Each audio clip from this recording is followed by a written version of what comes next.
Kruncher can automatically assign growth scores and categorize your watchlist companies as growing, stable, declining, or companies with critical events, saving you hours of manual watchlist monitoring.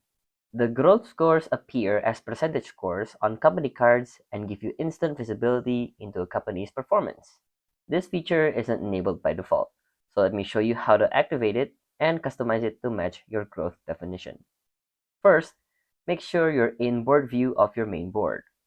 In the watchlist column, click the lightning icon next to the settings button. Toggle on the first option and select whether you want Kruncher to reanalyze monthly, bi-monthly, or quarterly.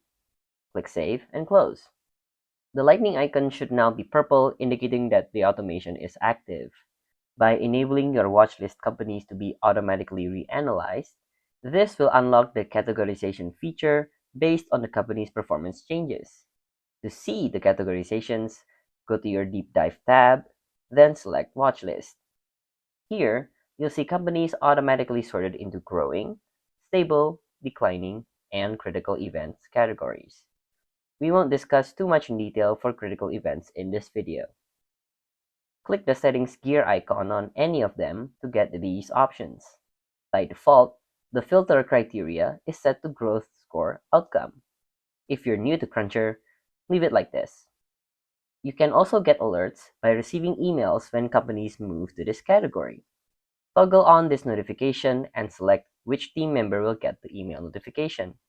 In this case, it's myself. Click Save. Now, let's define what growth means to you.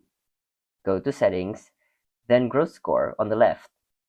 Kruncher has default growth metrics preset for everyone, but everything here is customizable to match your definition of growth. To add new growth indicators, click plus Add Growth Metric. A pop-up will ask you to pick the metric and set its weight percentage. For this example, let's pick customer growth in 12 months and set the weight to 20%. A higher weight means that the metric matters more for calculating growth. Click Confirm. Note that all metric weights must total exactly to 100%. So let's adjust something here. You can also edit existing metrics by clicking on this icon, or delete them by clicking on this trash can icon. Finally, set your reference values. This tells Kruncher the threshold percentages for categorizing companies as growing versus declining. Select percentage values from the drop-down. Currently, both growth and declining thresholds are capped at 50%.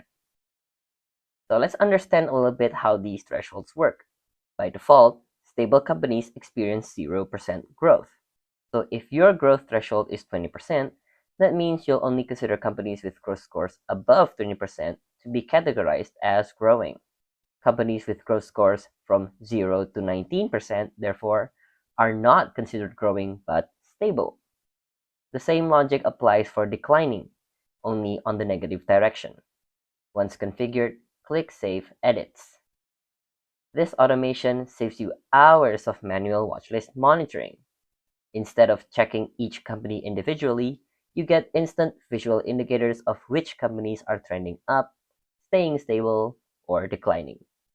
You can also enable this feature by clicking on Edit Automations, and you'll see that it's the same as we did before.